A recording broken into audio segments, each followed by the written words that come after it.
Hubo un pueblo en la historia que miró el caos del mundo y dijo: si la violencia manda, nosotros seremos la violencia. Ese pueblo eran los asirios, los arquitectos del primer ejército profesional de la historia y los inventores del terror como arma de Estado. Los asirios no esperaban a que la guerra llegara a su puerta, ellos la llevaban a la tuya. Si el Imperio Romano construyó carreteras, los asirios construyeron el concepto mismo de conquista. Porque hubo un tiempo oscuro en el que la guerra aún no era un arte ni un deber, era un instinto primario. Antes que Alejandro, antes que los persas, antes que cualquier imperio, ellos levantaron un sistema militar tan perfectamente afinado que un solo rumor podía hacer que ciudades enteras se rindieran sin luchar. Porque para estos brutales soldados, la guerra no era una batalla, era un mensaje. La vida de un guerrero asirio empezaba mucho antes de tomar un arma. Desde niño, era moldeado por el peso de una idea, que la supervivencia del imperio dependía de él. La élite militar asiria no estaba formada por campesinos llamados a filas. Eran profesionales, entrenados desde la infancia, pagados por el Estado y endurecidos en campos de instrucción donde no existía el error. Allí aprendían a correr cargando escudos de madera maciza, a disparar arcos compuestos capaces de atravesar armaduras de bronce y a luchar en formaciones que anticipaban tácticas que siglos después otros imperios intentarían copiar. Pero lo que realmente separaba a un guerrero asirio del resto del mundo no era su entrenamiento físico, era su entrenamiento mental. Desde pequeños eran educados en una única certeza: la victoria no era una opción, era una obligación.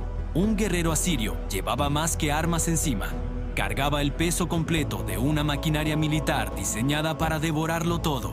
Llevaba una coraza de escamas metálicas, un arco compuesto de tendón y madera capaz de matar a larga distancia, un escudo alto y grueso, a veces sostenido por dos hombres para proteger a los lanceros. Y, sobre todo, llevaba el símbolo del imperio, el estandarte del dios Asur, la deidad que exigía expansión constante como precio por su protección. Los asirios fueron los primeros en organizar unidades especializadas, arqueros de élite, lanceros pesados, carros de guerra rápidos y devastadores, ingenieros capaces de levantar una rampa de asalto en horas y derrumbar murallas de piedra milenarias. Nada de esto existía antes de ellos. El mundo estaba viendo nacer el ejército moderno, pero su verdadera arma no era el acero, era el miedo. Los asirios entendieron algo que nadie antes había comprendido: el terror ahorra batallas y multiplica imperios. Cuando una ciudad se resistía, era borrada de la tierra. Los supervivientes eran deportados, técnica que luego copiarían los babilonios, los persas y hasta Roma. Los líderes enemigos eran expuestos públicamente y sus castigos grabados en relieves que los escribas enviaban a otras ciudades.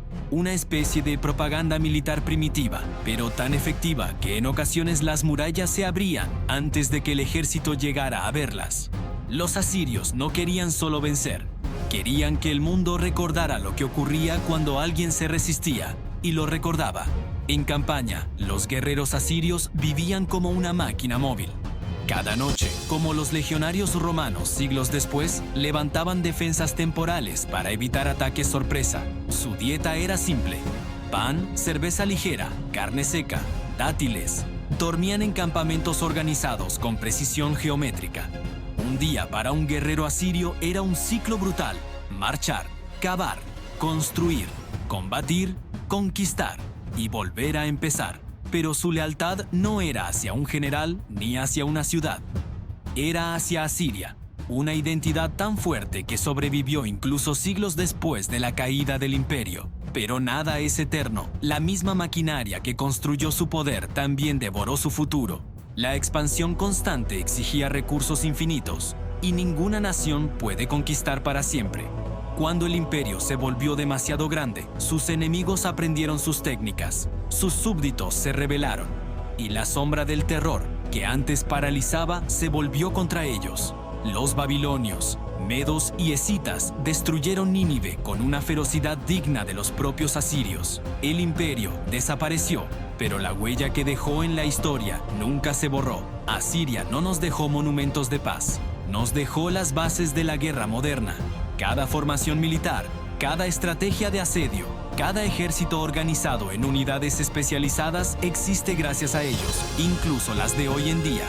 Porque antes que Roma, antes que Persia, antes que Macedonia, hubo un pueblo que entendió que el mundo no se conquista con ideales, sino con determinación, estructura y un acero que nunca duda. Ese pueblo fueron los asirios. Si te ha gustado, suscríbete, porque esta no es la última vez que vamos a entrar juntos en la mente de los guerreros que moldearon el mundo.